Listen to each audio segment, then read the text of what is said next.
Anchor. All right.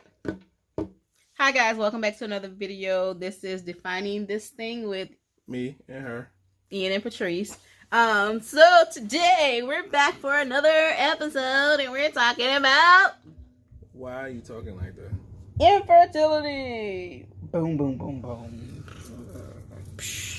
Crash and burn. So no, we're talking about infertility. So when Ian and I got married at 19, everybody assumed that I was pregnant. I was not pregnant. They sure the hell did. Everybody was just waiting on the baby to drop. Baby did not drop. And then I realized how inconsiderate, rude, intrusive people are about other people's uteruses. Every single time we went anywhere, the question was always, when y'all gonna have a baby? When y'all gonna have a baby? Why y'all don't have no baby? You need to go ahead and give that man a baby. And little did they know, like, people never do think like, let me ask them if they can have a baby. Let me ask them if they want to have a baby. Can have a baby, want to have a baby. First, number one, just because y'all had y'all babies when y'all was 13, don't mean we supposed to spit ours out like that. Okay. But in our instance, we were initially, so Ian and I had about 8 to 10 years of like consistently trying to have babies, not having babies, not getting pregnant, having miscarriages, getting pregnant, having miscarriages to the point where you have to go and have a D&C to remove carcass of said baby. So like we have had a wide range of like infertility type issues in moments due to just the want to have kids. And then it was like when we finally were like, I don't want to have no kids simply because I don't want to go through like all of the shit that goes along with trying to have a kid, ended up getting pregnant. And all the mental shit behind it too. But like the mental and the emotional, and right. It takes a toll. It took a toll on me because I always felt like the one thing that as a woman I should be able to do, I was unable to do. And I think that for me, it was one of the reasons why I was always so willing and eager to do things a little bit on the wild side as far as sex goes, because I was like, if I can't give him a baby, the least thing that I can do is keep things interesting in the bedroom, right? So he don't get bored with me and won't be, looking elsewhere because he really wanted kids. And like I knew from the very beginning that he wanted kids. So this is what I would do, like keep it popping. Hey, he ain't gonna look nowhere because he ain't gonna worry about no babies because shit just, so entertaining in the bedroom. But when in actuality, like, niggas was struggling and, it was just like all the losses, and it takes its toll on a relationship. It takes a toll on just how we interacted with each other. But yeah, we spent time, and it was like, the doctor's visits, and trying to have a baby is expensive. Trying to figure out what exactly, like where things were going wrong is just so trying and so it's just a lot. It's a lot. Like the mental, the emotional, and the physical. It's just all of those things are just taxing. And that's also like a level of shame, right? That comes with it. I know for me there was a level of shame of like knowing like all these other people were just like getting pregnant like that. That's how it appeared to me. It's like people were getting pregnant and having babies like it was literally in the water, and here I am like struggling. And I used to be upset with God because I used to be like, I did everything the right way. I got married, I've graduated high school. I'm back in college. Like I've done everything the right, like in the right order, and I still was not able to. And another thing is like do you remember that time we went to church?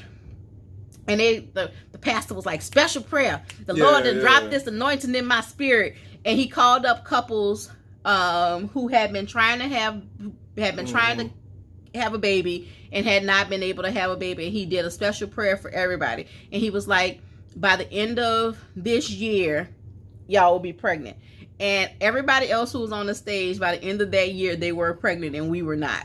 It sure was. All of them, too. I still talk to one of the girls. She has 2 babies now. Yeah. But yeah, I still talk to her, and she had her baby. Our oldest children are like 8 years apart in age. Like, that's how delayed that blessing was for me. So, you know, it was like, those are the type of things, like, you know, it'd be so hopeful. And then, like, I always had irregular cycles. So, like, when it wouldn't come, I get excited, and then it's like, take the pregnancy test, and it was like, no.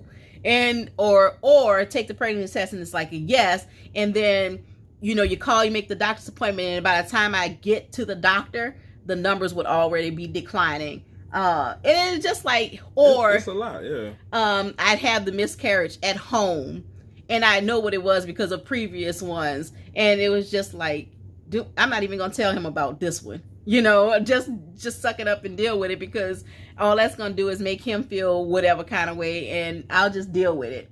So, you know, it was like all of that was happening within the relationship, and it was a lot. And I always, because I knew he wanted kids before we got married, I always felt like that, like, if ever there was gonna be a reason that we were gonna split up, it was gonna be because of that. Because I couldn't have kids for you. Always felt that way. But at one point, we kind of just gave up and was like, fuck it. But it was still good, and I wasn't trying to leave your ass. No, we were still good, but we were ready to kick it. We were ready to, like, kick it. That's when the threesome happened, because we was like, shit, let's live it up. Let's go. What we can do all the things, because we don't have no kids. We ain't got to be no role models. We ain't gotta be role models. We ain't gotta be no role models. We don't have to set no standards. We can just do what the fuck we want to do. Balls to the wall, ride until the wheels fall off, and then that shit ended in shambles. And then, lo and behold, pregnant. I'm like, oh shit. And then, like, with Ian, when I was pregnant with little Ian, it was such a hard pregnancy. Like, bed rest basically from 19 weeks? Mm-hmm. Then you had to get that little stitch thing. It's called the cerclage. And stitches. So basically, they sew your cervix shut to keep the baby in. So the baby don't drop while you walking. We have videos of, like, I used to, like, the only place that I could go was to the bathroom, to get to the kitchen to get a pre-prepared something.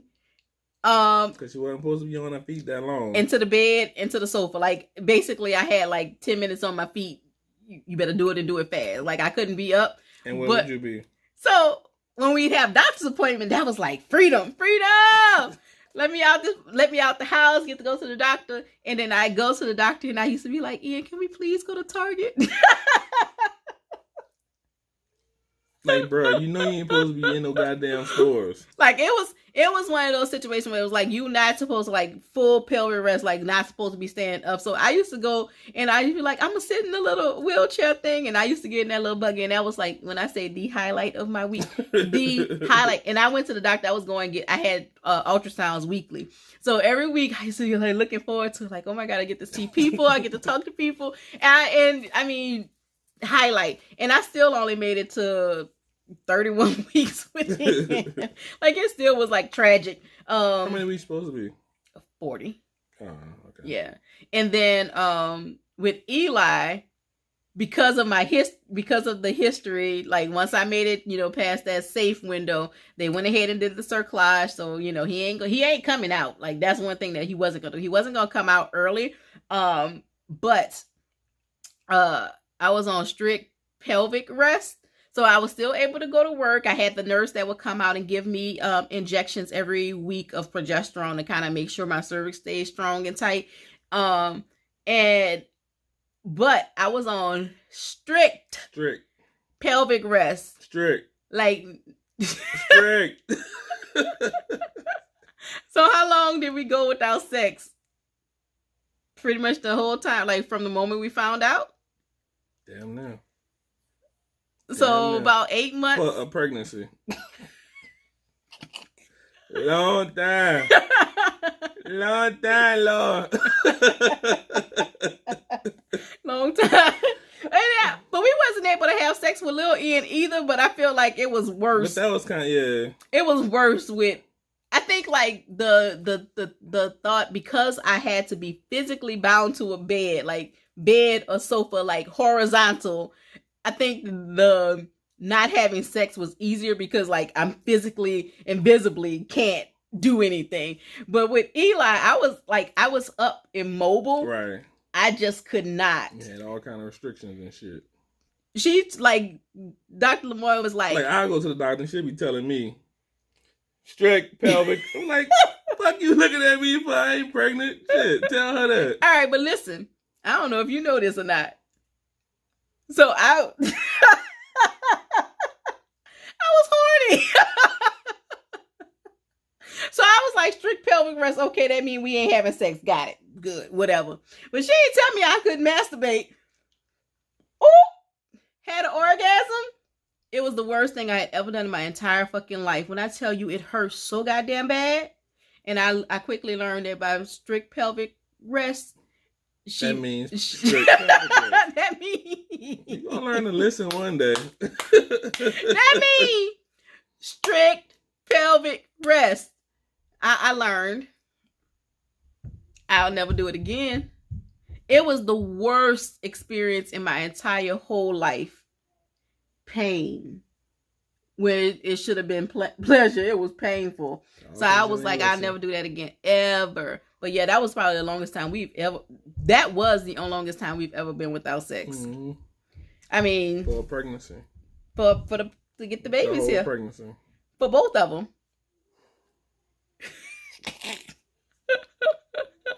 For both pregnant. That's a long time to go without sex.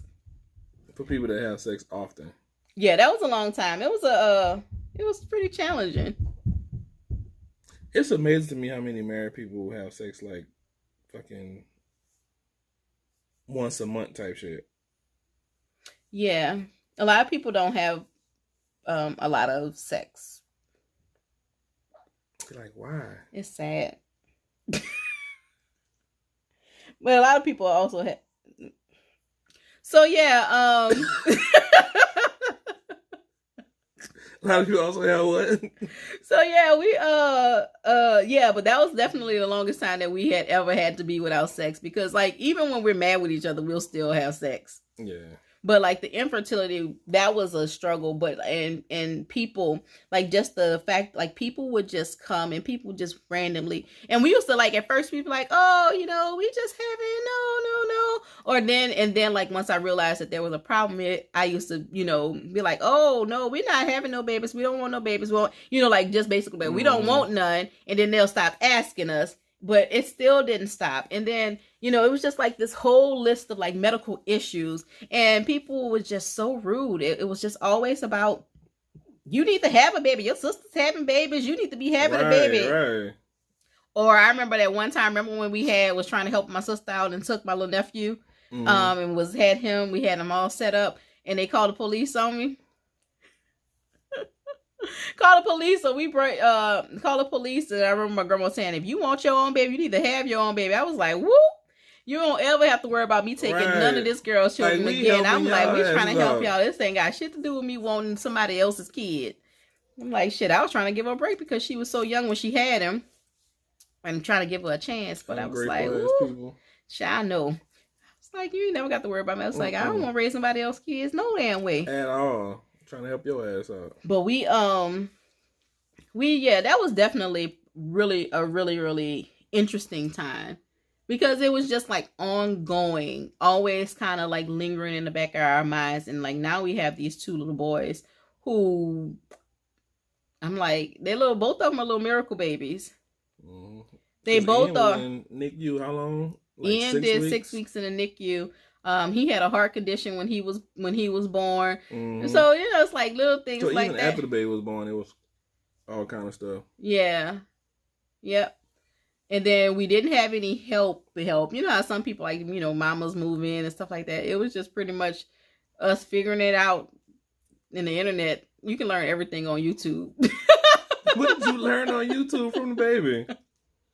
I would like Google stuff. I would YouTube stuff. Like, when the baby cried like this, what does it mean? Did not know that.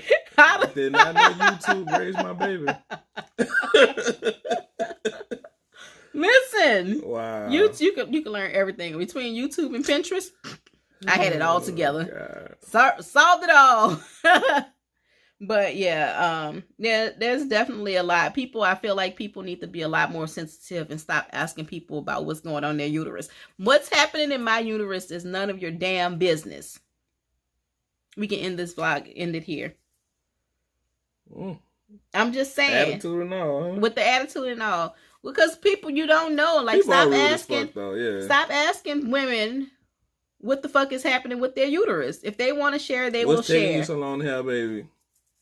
Bitch, maybe it is some shit taking them long to have a baby. Maybe I just don't want to have no kids. Yeah. Maybe I can't have kids. Maybe I got PCOS. Maybe I have, some other kind of hormonal issue. Maybe I got freaking fibroids. Like, it ain't your damn business. This is not just like coffee table talk. Especially if you tell them once and they still keep asking you. Yes. Rude ass people. Yeah. Rude. Now you feeling some kind of way when you leave the family gathering. Because you trying not to whoop somebody's ass. And then you got all your little cousins and stuff who like much, much younger and their situation is different. And you like, this bitch can have a baby. Eating fucking hot fries every day and shit. And pop out a healthy ass baby. Or like people who are doing like drugs. Be like, and just pop out a baby like it ain't shit. Be like, nah, your mama is like one step away from being a crackhead. I don't understand how she was able to have a healthy baby. I don't get it. Help me to understand. Right. Listen, infertility will make you question every damn thing that you know about your relationship with God. It will make you question every single bit of it. Because you like, when you start to see how other people are, having all these babies, these healthy babies, and in situations that sometimes the situations are like terrible or horrible, and and you be like, or I don't want to cut you off, but people that's having abortions and shit. Oh, we ain't even gonna talk about them. That's the worst right there. That's the worst. Yeah, that's the absolute worst. Yeah, I've driven quite a few friends to have abortions, and so it's like stuff like that, and it's like, wait a minute, not God, hold up, right? New door me, please. Have y'all seen that video? If y'all haven't, y'all need to find it. But like seriously, like new uterus me, please. Like what the hell? But it's like definitely, I would say our relationship is a lot stronger after having had that shared experience. Because we literally for 10 years of our marriage, we didn't have anything other than each other to focus on. And I do believe that had we had kids earlier on in our relationship, and I don't think we would have been together still. Yeah. Because I feel like when you were doing like your joblessness thing, I would have been like, I got a whole motherfucking kid to take care of. No. It's like either that or I wouldn't have been doing that. But we don't know. True. Or it could have been, I don't know. I just feel like I don't feel like we were mature enough to handle like the challenges all of our shit plus a baby. Right. Because we both brought baggage from the past into the relationship. Like for instance, I don't know if that's like open knowledge. Hold on. What?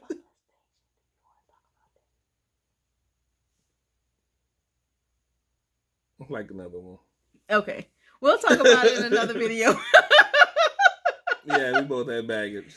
Yeah, but we both had baggage that we brought it mental baggage. Yeah. Yeah. And not like just like, oh, we brought baggage. like Right. bags. No, we had like serious Like issues.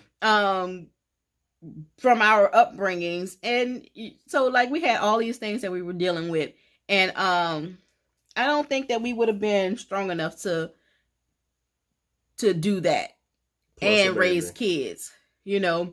Like, so we had a lot of time to like truly get to know each other and to learn each other's triggers and learn how to love each other and to deal with each other when it, because like here's the thing about being married, like you don't love each other all the damn time. Like you fall in and out of love all the time. Sometimes you don't like a motherfucker and sometimes they don't like you, but when you're in it and you have, like, sometimes you have to put the feelings of love aside and be like, okay, this is the person that I chose to be with. And like, you have to like deal with your shit on a rational and logical level and like leave the emotions out of it. Because if you like just strictly dealing with the, I love you, I hate you, like you can't, the feelings, sometimes you got to put the feelings on, put that shit to the side. Yeah. Like you won't get shit done like that. But when you can like approach it like rationally and logically, like, okay, you know, sometimes I just need to be with you because goddamn it, you bringing half of the rent. And I need to be nice about it. And, you know, in this time, and while we doing this, you know, I can learn how to, you know, I can fall back in love with you, or I can learn to like you again. I mean, because granted, there's always like that like the base level of love and respect. But sometimes we don't like each other. Sometimes you're not likable. You know, but no, like seriously, sometimes you're not likable. It's like that. You're not gonna be all fucking. It ain't always booed up all the damn time. Rainbows and sunshines and Skittles and shit. Not at all. No, sometimes it's like why the fuck you looking at me? Good morning, I guess. Like you up? Okay. We don't even do that all the time. We don't even say good morning sometimes. Like we really beefing for real. Listen, like some people beef and they be like arguing and stuff. When me and him get into it, it's military silence. Because I don't like to argue, first of all. I think it's a waste of energy. When I say military silence, you could hear a pin drop in this bitch between the two of us. Like, we will not speak to each other, and all communications will be done via text message. Are you picking up the kids? We need tissue. Until somebody breaks the ice and it'll be like... Yeah, even the text be petty as shit, though. Like, the text message don't help for real. But a lot of times the text don't help. No, it don't help, but it's like... I always come back with some dumb shit, knowing that it's going to be... You're an asshole. Like, you are a fucking asshole. I wish my phone wasn't I wasn't recording on my phone so I could read y'all. He's so fucking petty. I can be an asshole. Okay, so now we talking about arguing and shit, how we argue. So I don't know what the fuck we was mad with each other about, but I texted him and was like, you know what? I don't want to argue with you.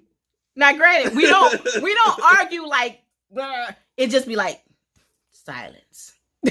So I'm like, okay, look, Grant, I don't want to argue with you. We both overreacted. I apologize for hanging up the phone. That motherfucker came back and said, we not arguing. And I accept your apology.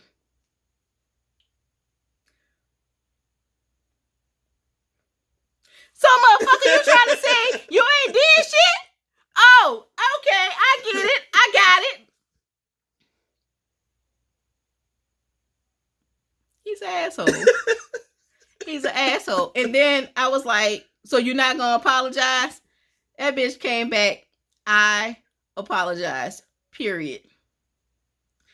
I was like, oh, I think I replied back something like, thank you so much. That was the most sincere apology that I ever had in my life. You're the best.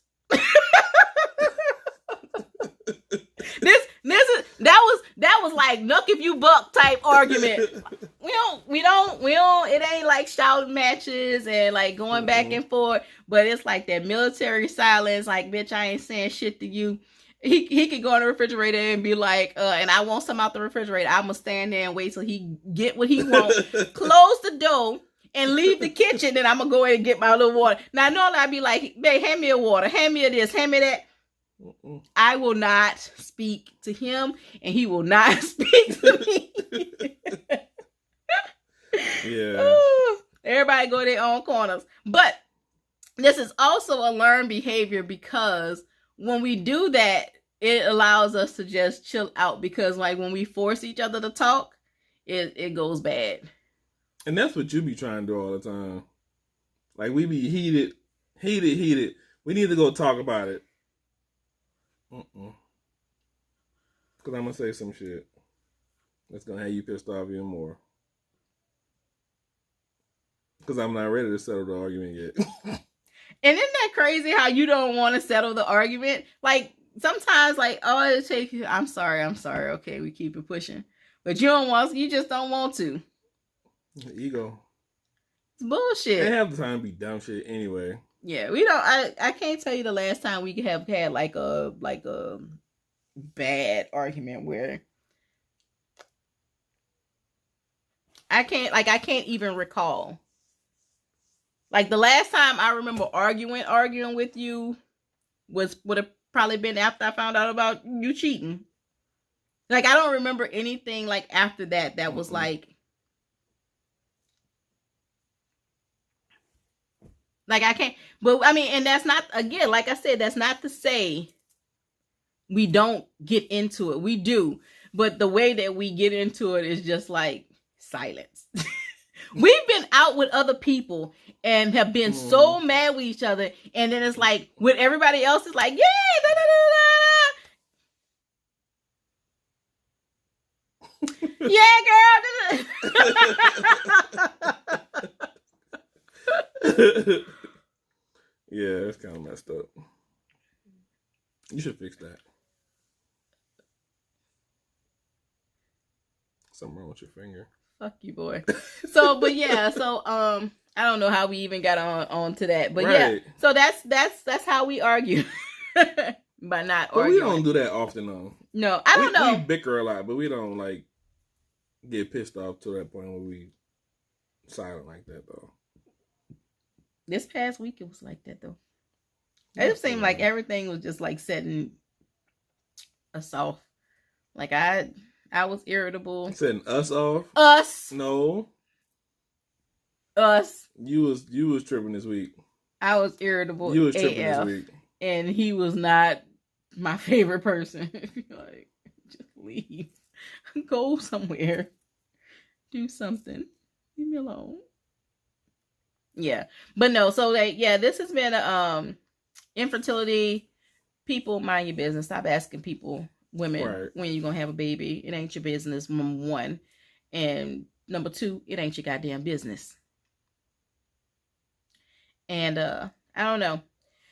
You figure out the way that communication works for you when you're angry. For us, somebody breaks the ice and we use the like back at it. And there's a lot of times I walk up and be like, I'm sorry. Truce. Truce. Fucking truce. Goddamn hand out of here. And make them shake my hand. I don't want no damn truce. I want a damn apology for some shit you done did. Shake my hand, goddammit, and we gonna work it out. A handshake. Handshake save the world. You don't agree? You don't want to talk now? You mad again? For what? I don't know. What you done Why did? you wait? I ain't did nothing. I'm a good girl all the time. Go. Put your chopper cap on.